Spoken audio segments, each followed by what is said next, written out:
this hat, you see this jacket, I'm a nice presenting woman. I'm hungry. I want to be the best. If I have 2 days, if I have 24 hours, I'm going to work my hardest to make the best performance because I want to be the best. Period. Don't let the jumpsuit fool you. You always have a series of truths that you have to constantly come to within yourself over and over again. It's about patterns, essentially. It's like when you get over one hurdle and you cool in, then you have another one to jump in, and it's another one. And it's just about accepting that there's always going to be more to discover about yourself. There's always going to be more things to dislike about yourself or like about yourself the more you go on in life. And that's what it's about. Ultimately, you'll always be wounded in some type of way, and then you'll always heal. Say something, but I want to say it directly to like the camera, because I feel like there's going to be like some up and coming artist who really needs to hear this. You have to have somebody next to you that can remind you of who you are when you're doing these things, because people who've been doing it longer than you will sometimes try to convince you that you don't know what you're talking about. And if you allow those voices even a little bit to get in the way, you can doubt yourself, and doubt breeds chaos. And so still be a student of yourself, be a student of your craft, but at the same time keep somebody next to you who can tell you and remind you of who you are and ground you in that. Yeah, that's it. It's really important in the creative process. And there were a lot of ideas that I would have probably talked myself out of or allowed somebody else to talk me out of if Jada wasn't like, no, this is you, this is a dope idea, move forward with it, shut up, stop doubting yourself, and keep going. Did you see that you didn't like about yourself? I think when I was creating this project, I was always drunk, always drinking, always partying, and I couldn't recognize myself at all because I wasn't really myself. I was intoxicated, whether I'm smoking, I'm drinking, or whatever, and I wasn't liking the person that was reflecting back at me. And I was like, okay, I think it's time to like sober up. I realized that what works for everybody else doesn't work for me. And I don't think that I fit into any type of particular formula that can just be recreated a whole bunch of times. I'm forever evolving. And once I detached from codependency, I was able to be like, I don't think I want to even do an album. I don't think I'm actually even ready for that. I'm ready for a mixtape, and I'm ready to be raw, and I'm ready to tell my story my way. And I don't want any hands in the pot. And I made that call, I made that decision, but it also represented a decision that I made in myself to be dependent upon God within me. I need to just get away from people and figure out who am I right now.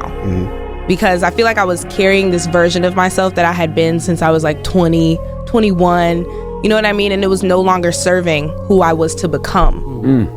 And when it was no longer serving me, I was like, okay, let's make a change. And I felt heavily inspired, and I made the album, bada bing, bada boom. Now I'm in the data suit. I was just fed up with doubting myself, you know? And you doubt yourself when you have convinced yourself that something outside of you is gonna get you somewhere. And that lie that I was believing for a long time was getting too heavy for me to carry. And I was like, I genuinely can't do it anymore. I don't care, I'm snatching a wig off, and we're gonna do this. I have to do it now, or else it ain't never gonna get done, and I'm not letting nobody take my dream. My solitude is so important to me. Yes. Like, I will go D&D. Gotta shut off, and just off of social media, even away from my team. They can sense when it's that type of day. And it's like, I need my solitude. That's how I protect myself. It's just like being by myself. Yeah. For real. Like, being too social, it depletes me. Oh yeah. Talk about, constantly neglecting important aspects of your life, like checking on your family, making time for yourself. You've only gotten more busy. You're only getting more money. So how are you, balancing those things now? I am balancing them. Listen, I use D&D to the fullest of my potential. When I'm off work, I am truly off work. That's how I have my balance. When I have my me time, that's my me time. And if I need 3 days where it's nothing and nobody, I'm gonna take that time.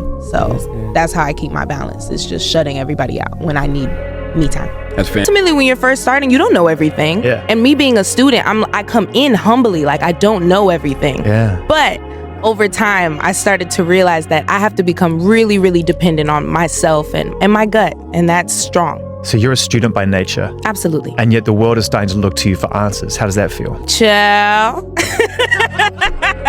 I do not have the answers. I remain a student. I don't know everything. I'm not righteous. I don't know everything. But Facts. Rap is about having heart. It's not about a fucking formula. It was never about that. It's about us just expressing ourselves freely. When I started trying to do all that other shit and making music for the club, making music for this, whatever, girl, that is weak. It's lame. Loser! Sorry. I'm internalizing all of the chatter that I'm getting from fans, from haters, from major label, from the guys like, oh yeah, we really like when you rap. Nah, we really like when you sing. She should keep doing the pop. She should keep doing this. And I was just too focused on what everybody else wanted for Doechii versus what Doechii wanted for Doechii. You have to be in a courageous place to be that vulnerable. You have to be ready to face yourself. And that takes time and patience. It was a lot of moments of me walking in the studio and walking back out like, I can't say that. And then walking back in like, no, you gotta say it. Yeah. Fuck the formula, fuck the balance. I just have to make music for me. I just gotta make music for me, and I make my best work when I'm not thinking about a formula, and when I'm not trying to follow nothing, and when I'm not listening to nobody, and when nobody cares, and when nobody's listening. I make the hardest thing ever, and if it blows up on TikTok, it blows up, but I can't make music from that place. It distracts me, and then I'm not able to tell the truth. Sometimes those formulas that fit for pop and radio and TikTok and the internet, and you're making music for moments instead of making music for therapy, you dilute your message, you dilute your creativity, you lose something, you lose the story because you're trying not to be lyrical miracle because pop sounds like this. This is how pop sounds. La la la la la la. It's a hit. Who gives a fuck? Nobody knows who you are. Nobody cares. Nobody felt anything. Nobody's life changed. And I'm here to feel something. That's my intention. You feel me? You can just, I don't view myself as some like celebrity who's like, right. Oh yeah. Like I don't walk up with like, you know, like my nose tooted up in a room, or I don't have an entitlement. So when these blessings come to me, I really am appreciative and kind of taken aback. Like, wow, somebody as great as that admires my little music. Well, and it's not. Often do you listen to the Spirit of God? Because sometimes God will tell you to move and we don't move.